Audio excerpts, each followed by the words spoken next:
Nah saudara, kita sudah sampai di dalam week yang ke-19 dari surat eksposisi surat Galatia. Dan hari ini saudara kita akan berbicara dengan satu tema, yaitu the gospel of grace. The gospel of grace.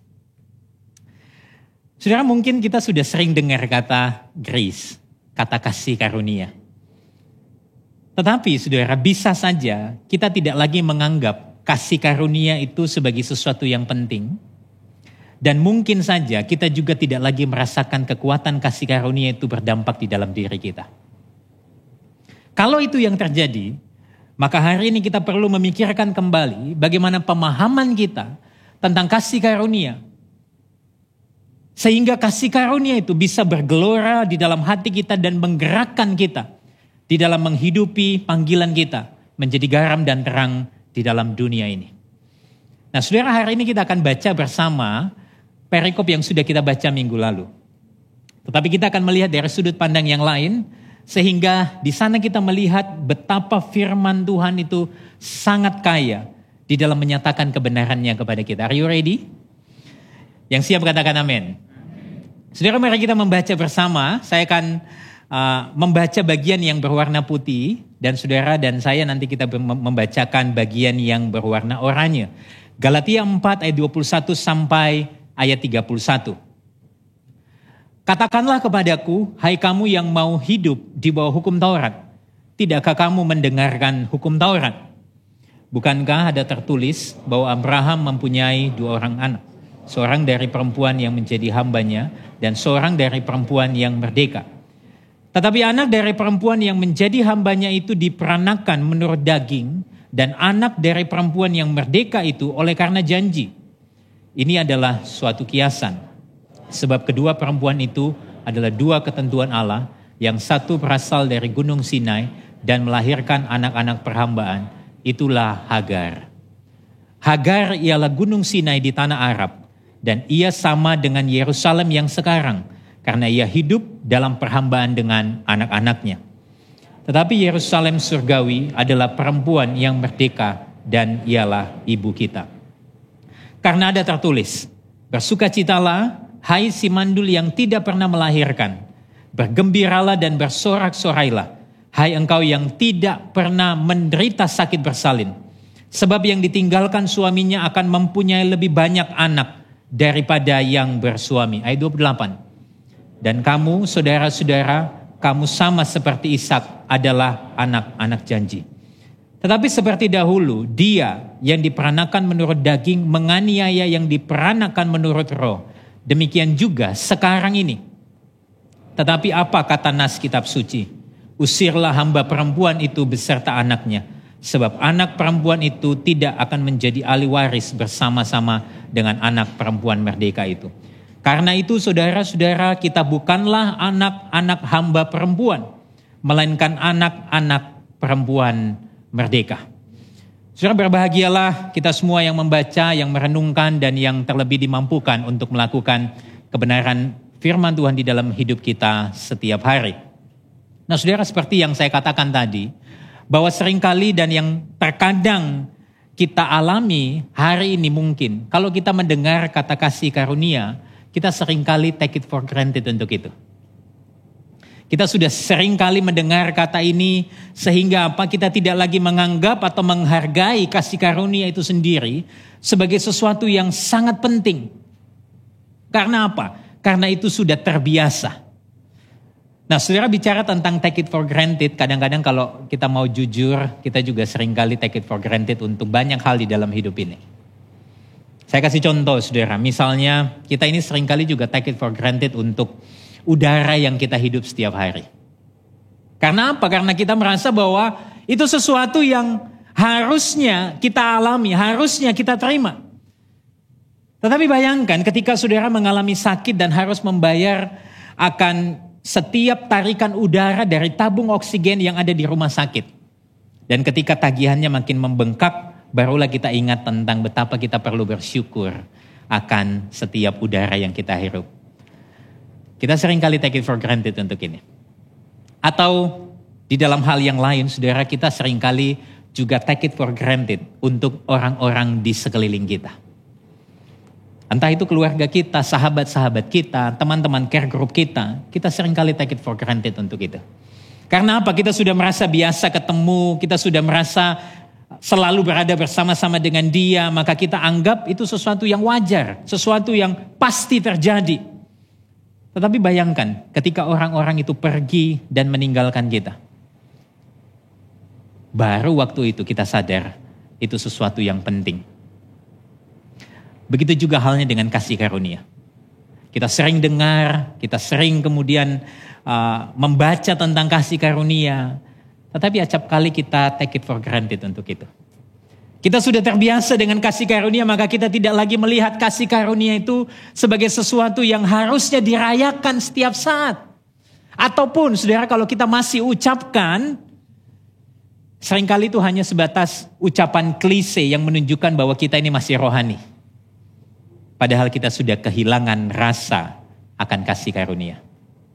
Nah, dari perikop ini saudara, saya ingin kemudian membawa saudara melihat kekayaan daripada kasih karunia itu sendiri. Nah, kita akan melihat 3 poin penting hari ini. Yang pertama, mengapa seringkali kita gagal menghayati kasih karunia. Lalu yang kedua, bagaimana kita dapat mengalami kasih karunia itu. Dan yang ketiga, apa implikasi kasih karunia dalam kehidupan iman percaya. Saudara, yang pertama, mengapa seringkali kita gagal di dalam menghayati kasih karunia. Nah, kalau kita kembali kepada teks kita di dalam Galatia pasal yang keempat ayat 21, di sana dikatakan demikian. Katakanlah kepadaku, hai kamu yang mau hidup di bawah hukum Taurat. Tidakkah kamu mendengarkan hukum Taurat? Saudara, kalimat yang saya beri warna oranye di sana, hai kamu yang mau hidup di bawah hukum Taurat, menyiratkan sebuah kejadian di mana orang-orang Kristen di Galatia pada waktu itu ingin kembali kepada prinsip bahwa untuk mendapatkan keselamatan, untuk mendapatkan perkenanan Tuhan, maka mereka perlu menambahkan sesuatu dengan cara melakukan hukum Taurat. Saudara, ini terjadi karena apa? Saudara, kita suka dengar istilah Judaizer. Mereka ini adalah orang-orang yang mengajarkan paham bahwa kalau orang-orang Kristen di Galatia, secara khusus yang non-Yahudi, mau jadi anak-anak Abraham, maka mereka perlu melakukan sunat. Kalau mereka belum melakukan itu, mereka tidak pantas disebut anak-anak Abraham dan tidak mendapat bagian janji-janji Allah. Saudara, mungkin saudara berpikir bahwa ini gak relate. Ya, kita sudah tidak lagi bicara tentang sunat di hari ini untuk mendapatkan keselamatan. Mungkin juga saudara berkata bahwa itu kan zaman dulu, pastor. Tetapi izinkan saya untuk memberikan sebuah ilustrasi kepada saudara. Ilustrasi ini saya ambil dari cerita yang diungkapkan oleh seorang pengkhotbah yang bernama Charles Spurgeon di abad yang ke-19. Saudara, ilustrasinya ini sangat menarik sekali karena berkisah tentang ada seorang tukang kebun yang menanam wortel. Saudara, singkat cerita dia membawa wortel terbaiknya ini kepada seorang raja. Raja di mana dia memerintah di tempat tukang kebun ini tinggal. Waktu dia datang, saudara, dia bilang kepada raja begini, Tuanku raja, ini adalah wortel terbaik dan terbesar yang pernah kutanam dan yang pernah tumbuh. Aku ingin mempersembahkan ini kepada engkau sebagai ungkapan rasa cinta dan hormatku. Saudara, waktu dia memberikan itu, hati sang raja tersentuh oleh kebaikan hati orang ini. Ketika dia mau pergi, saudara, lalu sang raja bilang begini, tunggu dulu. Kamu ini seorang tukang kebun yang sangat baik. Saya punya sebidang tanah persis di samping tempat kamu tinggal. Dan saya ingin memberikan itu untuk kamu sebagai hadiah. Supaya kamu bisa menghasilkan wortel-wortel terbaik untuk negeri ini. So dengan heran si tukang kebun ini kemudian terpesona akan kebaikan raja. Akhirnya dia pulang dengan hati gembira karena mendapatkan sebidang tanah. Saudara, singkat cerita, berita tentang kebaikan raja kepada seorang tukang kebun yang menanam wortel ini tersebar luas. Dan ada seorang bangsawan di negeri itu yang kemudian mendengar dan berpikir, kalau raja dikasih sesuatu yang receh aja bisa dapat sebidang tanah. Gimana kalau aku kasih sesuatu yang lebih wow? Pasti aku dapat yang lebih baik. Keesokan harinya saudara, si bangsawan ini bawa seekor kuda hitam yang sangat gagah. Dia membungkuk di hadapan raja dan berkata, "Tuanku raja, saya adalah seorang peternak kuda. Dan ini adalah kuda terbaik yang pernah saya ternakan. Saya ingin mempersembahkan kepada tuanku sebagai ungkapan rasa cinta dan hormatku." Persis seperti apa yang si tukang kebun itu katakan. Tetapi sang raja tahu niat orang ini. Ia kemudian berkata, "Terima kasih." Lalu dia mempersilahkan bangsawan itu pergi. Ketika bangsawan ini melangkah keluar dari pintu tahta raja itu, saudara, lalu raja berkata, "Tunggu dulu. Aku akan memberi penjelasan kepada kamu. Tahu enggak bahwa tukang kebun itu memberi wortelnya untuk aku. Tapi kamu memberi kudamu untuk dirimu sendiri." Saudara, apa pesan yang penting yang kita pelajari di sini? Saudara, kalau kita memberi kepada Allah dengan harapan untuk membuat kita diberkati, atau kita diberi akses lebih mudah kepada Tuhan, maka kita sebenarnya sedang memberi bukan untuk Tuhan, tapi kita memberi untuk diri kita sendiri. Dan bukankah ini sesuatu yang serupa dengan apa yang dilakukan oleh orang-orang Kristen di Galatia? Mereka ingin melakukan sesuatu dengan tujuan apa? Untuk mendapat penerimaan Tuhan. Ketika mereka melakukan itu, sebetulnya mereka sedang melakukan hanya untuk diri mereka sendiri. Saudara, berkaca dari ini, pertanyaan yang pertama, kenapa kita seringkali gagal menghayati kasih karunia? Karena seringkali kita masih mengandalkan usaha dan kebaikan diri kita sendiri supaya kita dianggap layak mendapatkan kasih karunia-Nya. Kalau boleh jujur saudara, coba telusuri hati kita. Kalau kita memberi, apa motivasinya? Apa tujuannya? Kalau kita melakukan pelayanan di dalam gereja, apa motivasinya? Apa tujuannya? Kalau saudara melakukan segala sesuatu, termasuk ketika saudara sebagai seorang istri melayani suami saudara, seorang suami melayani seorang istrinya, atau orang tua melayani anak-anaknya, tanya, apa motivasi saudara di sana? Seringkali saudara, kita pengen melakukan sesuatu untuk mendapatkan sesuatu. Tapi dengan apa? Dengan bungkus, aku melakukannya karena kasih karunia. Padahal kalau kita baca saudara, waktu kita bicara kasih karunia, Allah itu berjanji untuk memberikan kasih karunia-Nya tanpa syarat, bukan? Seperti yang kita baca di dalam Efesus 2 ayat 8 tadi. Karena kasih karunia kamu diselamatkan oleh iman. Itu bukan hasil usahamu, tetapi pemberian Allah. Kalau semua itu adalah kasih karunia Allah, pertanyaannya adalah, mengapa kita masih saja membuat syarat-syarat untuk mendapatkan penerimaan Allah atas karunia-Nya yang tanpa syarat? Kenapa seringkali waktu kita sadar bahwa kasih karunia Tuhan itu tanpa syarat bagi kita, tapi kita masih saja menambahkan syarat-syarat tertentu untuk mendapat penerimaan Allah? Nah, menarik sekali saudara, Martin Luther pernah berkata demikian. Tidak ada manusia yang tidak pernah mengandalkan perbuatan baiknya, berharap agar semua usaha itu dapat memenangkan hati Allah dan membuat mereka layak mendapatkan kasih karunia-Nya. Sikap yang demikian tidak bisa diterima Allah, karena Dia telah berjanji untuk memberikan kasih karunia-Nya tanpa syarat. Dia menghendaki agar kita mulai hidup dengan mempercayai kasih karunia-Nya dan melakukan semua perbuatan baik kita di dalam kasih karunia itu. Yang menarik bagi saya saudara, sesungguhnya waktu kita berkata, aku tidak melakukan itu pastor, sebetulnya kita sedang melakukan, menambahkan sesuatu pada karya keselamatan yang sudah selesai. Kita acap kali berpikir bahwa aku tidak begitu kok. Tetapi kalau kita berkaca dari apa yang Martin Luther katakan, bahwa tidak ada manusia yang tidak pernah mengandalkan perbuatan baiknya untuk dapat sesuatu dari Allah. Nah, inilah yang terjadi dari kisah Abraham dan Sarah. Coba perhatikan Galatia 4 ayat 23. Di sana dikatakan demikian. Tetapi anak dari perempuan yang menjadi hambanya itu diperanakan menurut daging. Dan anak dari perempuan yang merdeka itu oleh karena janji.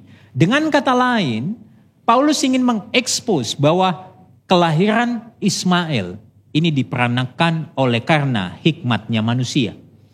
Tetapi kelahiran Ishak itu berasal dari janji Allah. Nah, yang menarik bagi saya ingin kita zoom in kepada kisah Abraham dan Sarah itu sendiri. Coba kita lihat saudara, Kejadian 15 ayat 1 sampai 6. Kita baca bertanggapan, saya terlebih dahulu lalu kemudian kita baca bersama-sama.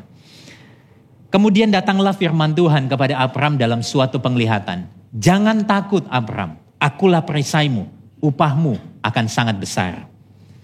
Abraham menjawab, ya Tuhan Allah, apakah yang akan engkau berikan kepadaku? Karena aku akan meninggal dengan tidak mempunyai anak. Dan yang akan mewarisi rumahku ialah Eliezer, orang Damsyik itu. Lagi kata Abraham, engkau tidak memberikan kepadaku keturunan, sehingga seorang hambaku nanti menjadi ahli warisku. Tetapi datanglah firman Tuhan kepadanya demikian. Orang ini tidak akan menjadi ahli warismu, melainkan anak kandungmu. Dialah yang akan menjadi ahli warismu. Ayat yang kelima. Lalu Tuhan membawa Abraham keluar serta berfirman, coba lihat ke langit, hitunglah bintang-bintang. Jika engkau dapat menghitungnya, maka firman-Nya kepadanya, demikianlah banyaknya nanti keturunanmu. Ayat 6. Lalu percayalah Abraham kepada Tuhan, maka Tuhan memperhitungkan itu kepadanya sebagai kebenaran. Di dalam ayat ini saudara kita menjumpai ketika Abraham kemudian mendapatkan penglihatan. Lalu kemudian dia bertanya sama Tuhan, aku tidak akan punya anak lagi. Dan yang akan mewarisi seluruh kekayaanku ini adalah hamba itu. Tapi Tuhan bilang apa? Coba lihat langit, hitung bintang-bintang. Jika engkau dapat menghitungnya. Lalu kemudian apa? Ayat 6 ditutup dengan sebuah kalimat. Lalu percayalah Abraham kepada Tuhan. Saudara, ini kisah yang mungkin sering kita dengar. Tetapi yang menarik bagi saya adalah waktu kita membaca kitab Kejadian pasal 15, seketika itu juga di pasal yang ke-16 kita melihat adegan yang berbeda. Apa yang terjadi di dalam ayat 16? Ayat 1, Kejadian 16 ayat 1 sampai 3. Adapun Sarai, istri Abraham itu tidak beranak, ia mempunyai seorang hamba perempuan orang Mesir, Hagar namanya. Berkatalah Sarai kepada Abraham, engkau tahu Tuhan tidak memberi aku melahirkan anak. Karena itu baiklah hampiri hambaku itu. Mungkin oleh dialah aku dapat memperoleh seorang anak. Baca sama-sama bagian ini. Dan Abraham mendengarkan apa? Perkataan Sarai. Jadi Sarai istri Abraham itu mengambil Hagar hambanya, orang Mesir itu ketika Abraham telah 10 tahun tinggal di tanah Kanaan. Lalu memberikannya kepada Abraham suaminya untuk menjadi istrinya. Saudara perhatikan. Abraham mendengarkan perkataan Sarai. Tetapi di pasal 15 tadi, kita menjumpai bahwa Abraham itu percaya kepada janji Tuhan. Tetapi di pasal 16, seketika Abraham itu seolah-olah ragu akan janji Tuhan. Dan dia mendengarkan perkataan Sarai yang menyuruh dia untuk menghampiri Hagar hambanya. Supaya Hagar itu menjadi istri dan dari dia memperoleh anak. Saudara, ini fenomena yang mungkin sangat sering terjadi di dalam keseharian kita. Di mana kita mungkin di suatu hari bisa dengan sangat yakin akan penyertaan Tuhan yang menyertai kita. Tetapi di keesokan harinya kita bisa menjadi ragu. Atau di suatu saat kita bisa sangat yakin bahwa semua yang ada pada kita ini adalah kasih karunia Tuhan. Tetapi keesokan harinya kita bisa dengan bangga berkata semua yang ada padaku ini karena hasil dan usaha kerja kerasku. Setelah perubahan seketika pada Abraham dan pada diri kita seringkali itu terjadi karena apa?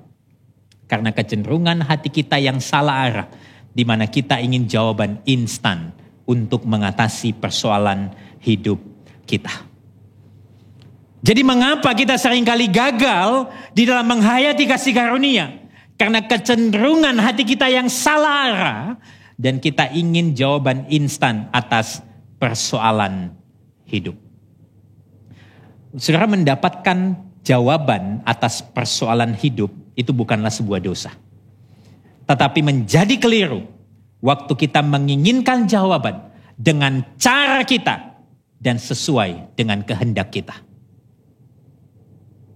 Saudara, kalau mau melihat kisah 16, sebetulnya apa yang Sarah lakukan dengan memberikan proposal poligami kepada Abram bukanlah sesuatu yang bertentangan dengan budaya pada waktu itu.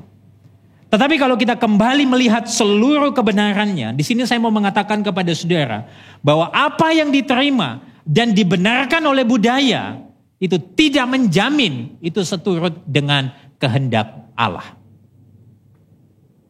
Apa yang diterima dan dibenarkan oleh budaya itu tidak menjamin itu seturut dengan kehendak Allah. Dan kalau kita mau zoom in lebih dekat lagi saudara, kisah Abram dan Sarai ini sebetulnya mengekspos tentang persoalan kejatuhan manusia di masa Adam dan Hawa. Saya perlihatkan kepada saudara sebuah komparasi bagaimana kisah Abram dan Sarai ini kemudian menggambarkan secara jelas apa yang Adam dan Hawa alami. So waktu Musa menulis kitab Kejadian, di sana dikatakan Abram mendengarkan perkataan Sarai. Itu paralel dengan kejatuhan mula-mula, di mana Adam mendengarkan perkataan Hawa. Artinya tindakan Sarai itu sejajar dengan tindakan Hawa.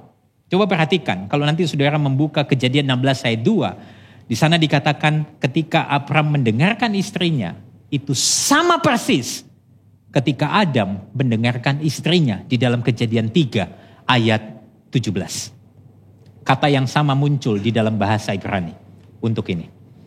Ketika Sarai mengambil Hagar, itu sama persis ketika Hawa mengambil buah pohon pengetahuan yang baik dan yang jahat. Waktu Sarai memberikan Hagar kepada suaminya, itu sama persis ketika Hawa memberikan buah itu kepada suaminya. Dan yang lebih menarik saudara, dalam kedua kasus ini, kedua pria itu, baik Adam maupun Abram, dengan rela dan sadar mengambil bagian tersebut. Saudara, apa pesan daripada komparasi ini? Jangan dengarkan istrimu.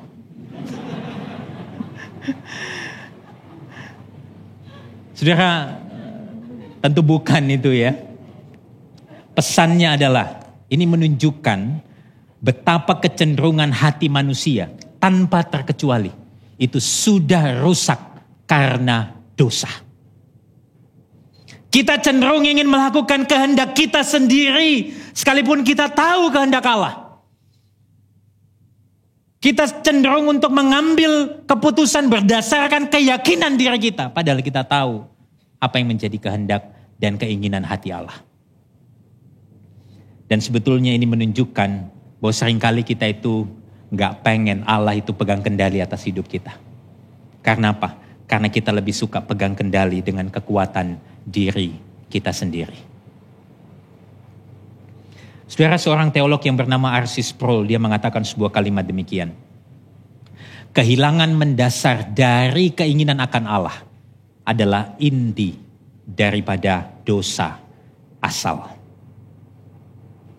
Sewaktu Adam mendengarkan perkataan istrinya, sewaktu Abram mendengarkan perkataan istrinya, itu jelas menunjukkan bahwa mereka tidak menginginkan Allah.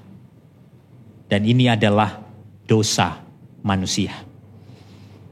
Saudara, bicara tentang dosa, dosa bukan sekedar perilaku kita yang tidak seturut dengan firman Tuhan. Tapi dosa bicara tentang hati kita yang tidak menginginkan Tuhan di dalam setiap aspek hidup kita. Dan itu adalah akar dari dosa.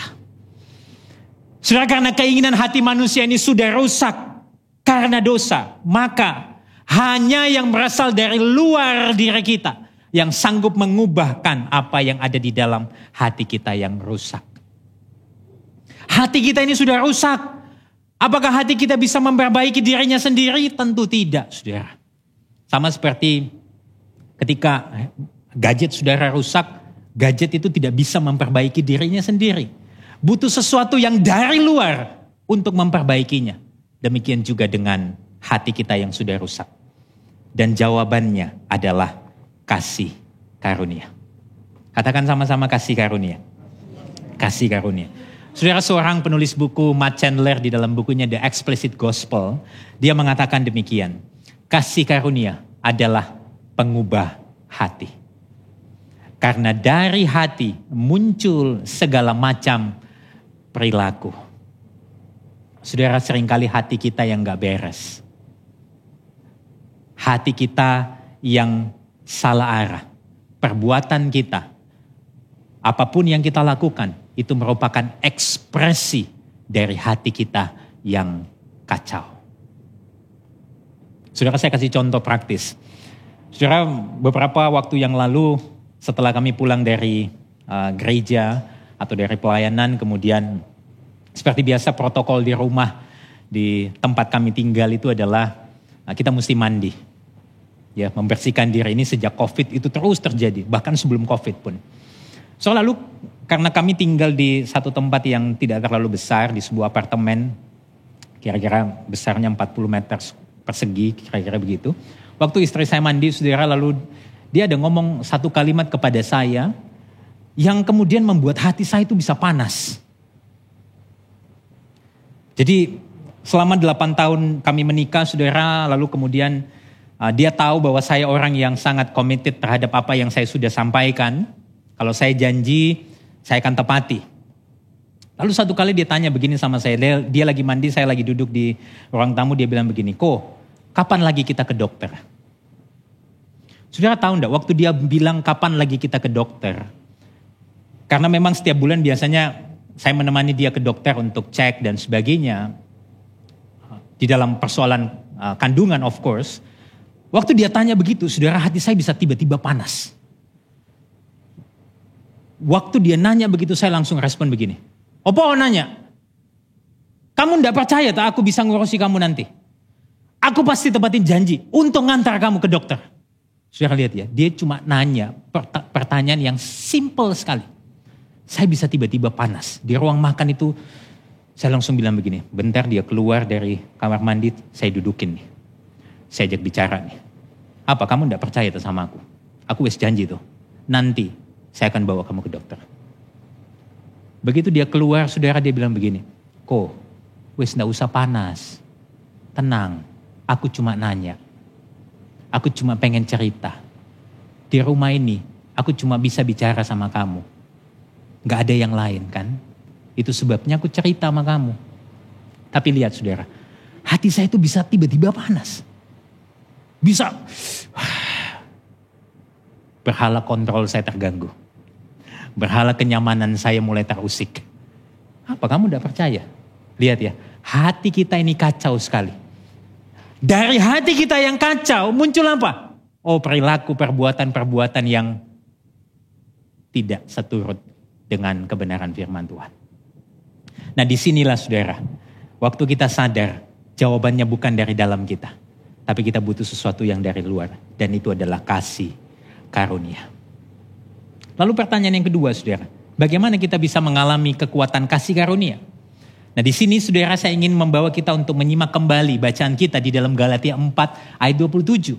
Di sana Paulus berkata demikian, karena ada tertulis, bersukacitalah hai si mandul yang tidak pernah melahirkan.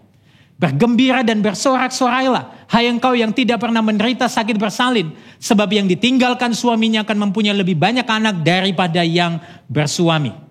Saudara, Paulus entah bagaimana mengutip sebuah catatan di dalam kitab Yesaya, yaitu Yesaya 54 ayat yang pertama. Saudara, yang menarik bagi saya di dalam pembacaan teks ini, saya mulai bertanya. Satu pertanyaan, yaitu bagaimana mungkin kemandulan itu bisa membawa sorak-sorak atau sukacita?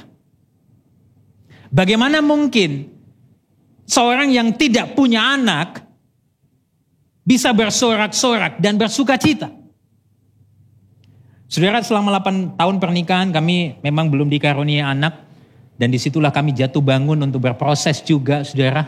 Lebih banyak nangisnya daripada ketawanya, hehe aku bangga gak punya anak. Enggak saudara, kita jatuh bangun di sana, bergumul terus menerus di sana. Ada orang tiap kali nanya datang, Pak Nathan anaknya sudah berapa? Kalau saya sih biasanya lebih cuek, hehe belum kami masih pacaran. Tapi kadang-kadang waktu saya jumpai, istri saya ditanya, dia pernah beberapa kali ditanya dan waktu naik di mobil, dia bisa menangis. Tapi apa yang terjadi saudara? Waktu saya lihat dia nangis, hati saya bisa panas. Siapa yang nanya? Tak datangi, tak amui. Itu kok, AI yang itu. Yang mana? Kasih tunjuk. Nanti waktu khotbah tak jadiin ilustrasi. Lihat ya, hati kita itu gampang sekali. Hati kita yang kacau. Ya. Tapi waktu saya membaca teks ini, waktu bicara tentang kemandulan, bagaimana Paulus mengutip Yesaya 54 dan dia berkata, bersukacitalah, hai engkau si mandul yang tidak pernah melahirkan.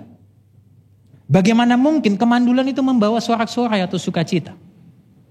Dan kalau kita bicara tentang kemandulan, saudara, di zaman dulu, di budaya setempat pada waktu itu, menganggap keberhargaan seorang wanita diletakkan sepenuhnya pada kemampuannya untuk melahirkan anak. Sehingga kemandulan itu dianggap sebuah stigma yang buruk dan wanita yang demikian dianggap tidak berguna. Nah kalau kita mau jujur saudara di konteks hari ini pun, bukankah sebagian besar masyarakat modern juga masih condong melihat hal yang sama? Nah dari sini saudara kita bisa berkaca. Bukankah seharusnya kemandulan itu diresponi dengan keheningan bahkan kesedihan? Tapi bagaimana mungkin kemandulan membawa sorak-sorai? Nah disinilah Paulus dengan sangat brilian memberikan satu pesan yang penting tentang Injil kasih karunia kepada yang mandul. Paulus sedang menunjukkan bahwa Injil kasih karunia kepada yang mandul tidak hanya muncul dari pembacaan kisah Hagar dan Sarah, melainkan Injil kasih karunia itu juga disingkapkan di dalam seluruh perjanjian lama. Saudara kalau membaca kitab Yesaya 54 ayat yang 1 kutipan Rasul Paulus, di sana kita menjumpai sebuah background, sebuah latar belakang di mana pesan itu disampaikan kepada orang-orang Israel yang berada di dalam kondisi pembuangan di tanah Babel. Mereka menderita, mereka berpikir bahwa kehidupan mereka telah berakhir, mereka tidak akan pernah kembali ke negeri perjanjian. Mereka terlihat seolah-olah gagal, lemah, tidak berdaya di bawah pengasingan, penjajahan bangsa lain yaitu bangsa Babel. Tapi di sisi lain mereka melihat bangsa yang menjajah mereka semakin kuat, semakin perkasa, semakin berkuasa. Jadi pertanyaannya, bagaimana mungkin mereka yang lemah, yang tidak berdaya, atau di dalam nubuatan kitab Yesaya dikatakan mandul, bisa bersorak-sorai. Nah disinilah saudara, saya menemukan keindahan kasih karunia, di mana Tuhan seolah-olah ingin berkata, bersukacitalah. Sekarang ini kamu memang terlihat tidak berdaya, tapi justru di sana kamu akan melihat kasih karuniaku. Yang kuat terlalu sibuk mengandalkan diri mereka sendiri. Ketika Paulus mengutip bagian ini di dalam nubuatan Yesaya pasal 54 ayat 1, seolah-olah Paulus ingin menyampaikan sebuah pesan kepada jemaat-jemaat di Galatia. Bersukacitalah. Mungkin sekarang kamu tidak berdaya melawan pengajaran-pengajaran palsu. Tapi justru di sana kamu akan melihat kasih karuniaku. Yang kuat terlalu sibuk mengandalkan diri mereka sendiri. Dan inilah cara kerja kasih karunia Allah. Justru di dalam kelemahan kita, kasih karunia itu semakin bersinar dan semakin nyata. Pastor Mike seringkali mengingatkan kita, gospel people, orang berinjil, tidak menunjukkan dirinya hebat dan sempurna. Tetapi justru di dalam kelemahannya, di dalam ketidaksempurnaannya, dia tidak malu. Karena apa? Dia tahu seluruh kecupan Kristus yang akan bersinar dan akan nampak nyata lebih terang di dalam hidupnya. Saudara, kalau hari ini kita melihat nilai-nilai dunia mengajarkan kita, kamu perlu jadi hebat, kamu perlu jadi kuat, kamu perlu jadi sukses, kamu perlu jadi berpengaruh. Tidak jarang saudara kalau mau jujur, nilai-nilai ini juga masuk di dalam kehidupan bergereja. Di mana kita mungkin sering mendengar, wah kamu orang hebat, kamu pasti dipakai Tuhan, wah kamu luar biasa, kamu pasti bisa, kamu mampu, ini dan seterusnya. Padahal kalau kita melihat apa yang Alkitab ajarkan itu sangat kontras. Paulus mencatat di dalam 2 Korintus 12 ayat yang ke-10. Kita baca bersama-sama saudara. 1, 2, 3. Karena itu aku senang dan rela di dalam kelemahan, di dalam siksaan, di dalam kesukaran, di dalam penganiayaan dan kesesakan oleh karena Kristus. Sebab jika aku lemah, maka aku kuat. Saudara, di sini kita menyaksikan Allah itu sanggup menguatkan yang lemah. Sehingga yang lemah itu tidak berputus asa. Tapi di sisi lain saudara, kalau selama ini saudara hanya melihat satu sisi, bahwa kasih karunia itu begitu lembut, menguatkan kita yang lemah. Tapi saya perlu ingatkan kepada saudara, karena kasih karunia itu bukan hanya lembut, dia sangat kuat. Dia sanggup melemahkan yang merasa diri kuat. Begitu powerful, sehingga ketika kita merasa kuat dengan diri kita sendiri, bersiaplah untuk dibawa ke dalam pengalaman kehancuran. Bukan supaya saudara putus asa, tetapi supaya kasih karunia Allah itu semakin nyata dan bersinar di dalam kelemahan kita. Dan supaya kita berhenti bersandar pada diri kita, dan kita mulai bersandar pada kekuatan Allah. Saudara, kalau kita melihat surat Galatia, bagaimana Paulus itu memberikan sebuah aplikasi yang sangat indah tentang hal ini. Ketika orang-orang di Galatia itu seolah-olah dilemahkan oleh para Judaizer, di mana mereka bilang sama orang-orang Kristen di Galatia, kamu cemar, kamu cacat, kamu tidak layak di hadapan Allah, kamu tidak pantas jadi anak-anak Allah yang dikasihi. Justru di sana Paulus membalikkan keadaan itu dan menghibur orang-orang di Galatia dengan penuh keyakinan. Dan di sini saya menemukan sebuah kutipan, sebuah tulisan daripada Timothy Keller. Dia mengatakan demikian.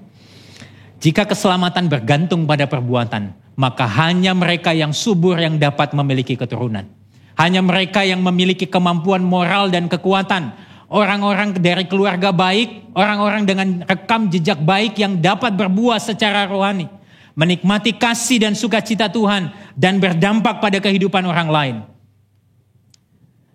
Namun jika Injil benar, tidak masalah siapa Anda sekarang ini atau siapa Anda di masa lampau. Anda mungkin orang yang diabaikan dan direndahkan secara rohani dan moral, sama seperti seorang perempuan mandul yang diabaikan pada masa lampau. Sekarang hal ini tidak menjadi masalah. Anda tetap dapat memberi dampak dan mungkin itu bertahan lebih lama. Injil berkata, anugerah bukan hanya untuk Hagar yang subur, tetapi juga untuk Sarah yang mandul. Jika Sarah bisa memiliki masa depan, siapapun bisa. Saudara, saya mau berkata kepada saudara, apapun latar belakang saudara hari ini, apapun keadaan hidup saudara, mungkin saudara ketemu jalan buntu, saudara direndahkan, saudara diabaikan, atau mungkin karena kehidupan masa lalu Anda yang buruk, yang bobrok. Di dalam Injil Yesus Kristus, saudara dan saya punya masa depan. Yang setuju katakan amin. Jadi bagaimana saudara? Kita bisa mengalami kekuatan kasih karunia Tuhan itu semakin nyata dalam hidup kita. Dengan kita senantiasa mengingat bahwa kasih karunia Allah sanggup menguatkan yang lemah, tetapi juga sanggup melemahkan yang kuat. Supaya bagi yang lemah tidak putus asa, bagi yang kuat tidak bermegah diri. Inilah kekuatan kasih karunia Allah. Dan implikasi ini sangat besar sekali saudara. Kita masuk kepada poin yang ketiga. Saudara, di dalam implikasi ini, saya ingin saudara melihat Galatia 4 ayat 29. Di sana dikatakan demikian. Tetapi seperti dahulu, dia yang diperanakan menurut daging, menganiaya yang diperanakan menurut roh. Demikian juga sekarang ini. Saudara, saya ingin mengutip apa yang dikatakan Timothy Keller sekali lagi sebagai respon terhadap ayat ini. Dia mengatakan demikian. Salah satu cara kita mengetahui bahwa identitas kita berdasarkan pembenaran oleh Kristus ialah kita tidak menjadi benci dan memusuhi orang yang berbeda pendapat dengan kita. Adapun salah satu cara untuk mengetahui bahwa identitas diri kita berdasarkan pembenaran oleh perbuatan baik kita, ialah kita menganiaya orang yang berbeda dengan kita.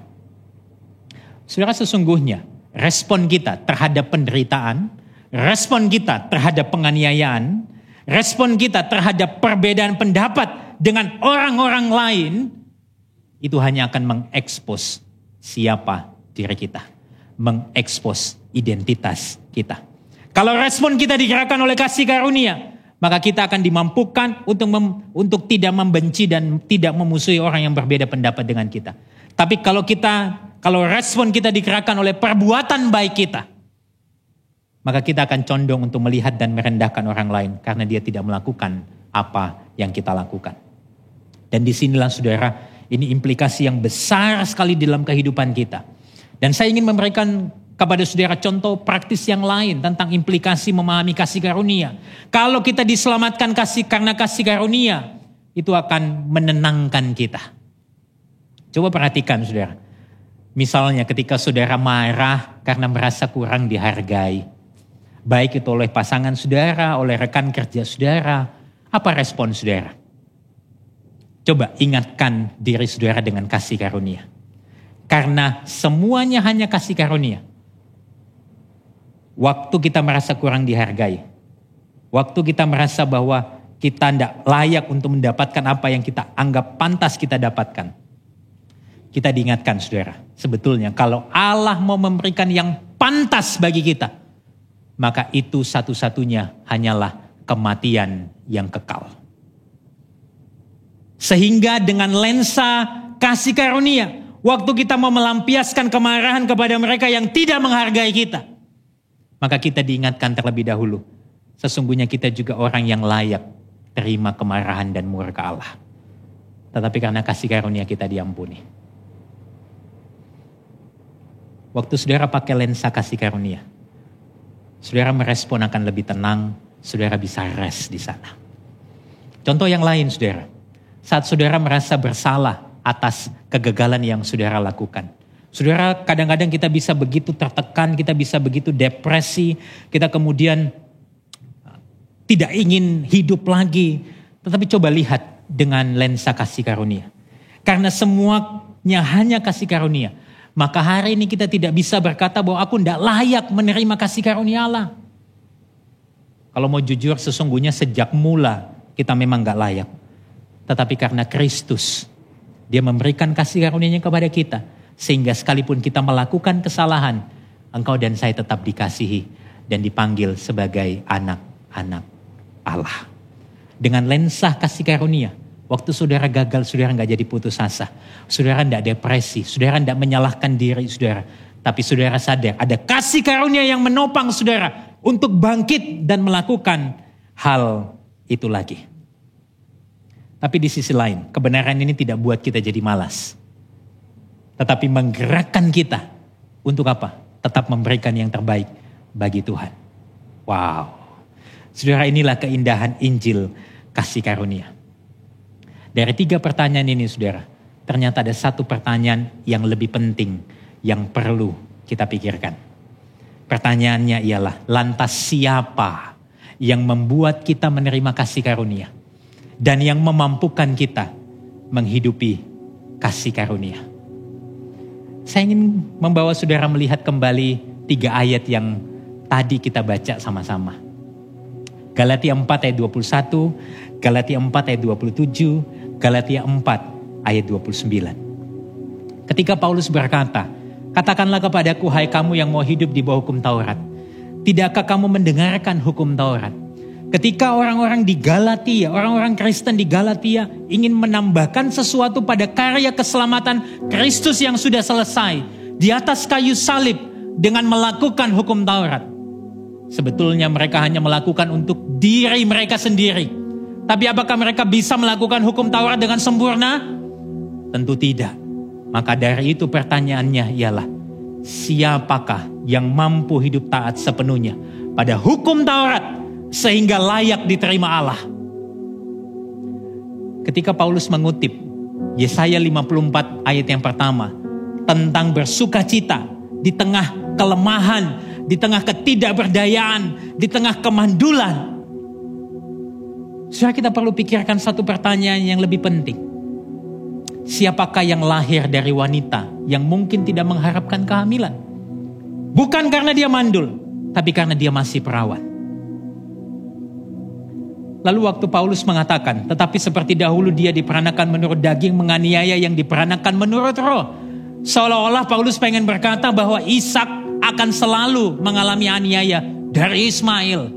Umat Tuhan akan selalu menganiaya dari orang-orang yang berkata dirinya umat Allah. Pertanyaan yang lebih penting di sini, siapa yang mengalami aniaya, bahkan ditolak, mengalami kematian oleh bangsanya sendiri? Jawabannya ialah Kristus. Kristus. Dia tunduk di bawah hukum. Dia menjalani hidup yang taat sempurna pada kehendak Bapa. Untuk siapa? Untuk saya dan saudara yang gagal hidup di dalam ketaatan pada kehendak Bapa, supaya saya dan saudara mendapat penerimaan yang sempurna dari Bapa. Kristus, dia lahir dari seorang perawan Maria. Dia datang ke dalam dunia menjadi manusia. Dia lahir di tempat yang paling hina. Dia menjalani kehidupan sebagai seorang hamba. Untuk siapa? Untuk engkau dan saya, yang adalah hamba-hamba dosa, yang seringkali sombong. Kita merasa kuat dengan kekuatan kita. Kita merasa berkuasa. Supaya apa? Supaya engkau dan saya menjadi rendah hati, tidak bersandar pada kekuatan diri sendiri. Kristus, dia mengalami aniaya, dia mengalami penolakan, dia dibenci, dia dianiaya oleh bangsanya sendiri. Bahkan dia naik ke atas kayu salib untuk mati. Untuk siapa? Untuk saya dan saudara, umat Tuhan yang menolak dia. Supaya kita yang seharusnya tertolak, kita yang harusnya dihukum mati oleh karena kesalahan kita sendiri, kita dapat hidup yang kekal dan diangkat menjadi anak-anak Allah. Saudara, bukankah ini semua kabar baik kasih karunia kepada engkau dan saya? Yang paling pantas dapat penghormatan, harus disalib, mendapatkan kematian yang paling gak pantas, supaya engkau dan saya yang harusnya mati, mendapat kematian kekal, dilayakkan untuk disebut sebagai anak-anak Allah. Saudara, bukankah ini kasih karunia bagi saya dan saudara? Maka dari itu hari ini pertanyaan yang paling penting untuk kita renungkan, bagaimana Injil kasih karunia itu mengubah hidup saudara secara radikal dalam setiap aspek kehidupan saudara. Baik di dalam bergereja, di dalam rumah tangga saudara, di dalam pekerjaan saudara, di dalam apapun yang saudara lakukan. Apakah kasih karunia itu sudah mengubah hidup saudara secara radikal? Lalu yang kedua yang perlu kita pikirkan, dalam area mana yang saudara rasa saudara adalah orang yang lemah dan saudara perlu dikuatkan? Dan di dalam area mana di mana saudara yang merasa kuat itu perlu dilemahkan? Saudara, apa respon kita? Saudara, mari kita bertobat dari kehidupan yang mengandalkan dan membanggakan kekuatan diri kita. Tetapi pandanglah Kristus yang menanggalkan seluruhnya. Dia bahkan meninggalkan kuasanya untuk menyelamatkan engkau dan saya. Dia yang paling berkuasa, seolah-olah menjadi lemah, tidak berkuasa di atas kayu salib. Bahkan ketika dia berteriak, Eloi, Eloi lama sabachthani. Pada momen itu, saya dan saudara justru mendapatkan penerimaan Allah yang sempurna. Saudara, mari kita renungkan apa yang Kristus lakukan bagi kita. Dan kita ingatkan diri kita senantiasa akan kasih karunia-Nya yang menopang kita, menguatkan kita setiap hari. Apa implikasinya? Mari kita berdiri bersama-sama. Kita melihat implikasinya, implikasi atas hidup kita. Bahwa sesungguhnya karena Injil, hari ini kita dapat memandang segala sesuatu yang kita miliki sebagai pemberian Allah atas dasar karunia-Nya, kasih karunia-Nya. Dia berikan itu secara cuma-cuma kepada saya dan saudara. Marilah kita menjadi penyalur kasih karunia-Nya di dalam kehidupan ini. Karena Injil, saudara, kita tidak jadi sombong dan merendahkan orang lain ketika kita berhasil. Karena kita tahu itu juga semua karena kasih karunia-Nya. Tapi waktu kita gagal, kita gak putus asa. Karena kasih karunia-Nya ada dan menopang kita. Karena Injil, kita dimampukan untuk tetap bersuka cita. Sekalipun keadaan hidup kita tidak selalu seperti yang kita harapkan. Karena kita tahu kebaikan Allah, kasih karunia-Nya yang paling besar itu sudah dinyatakan dan diberikan bagi kita, yaitu karya keselamatan yang diberikan secara cuma-cuma kepada kita. Beri kemuliaan buat Tuhan.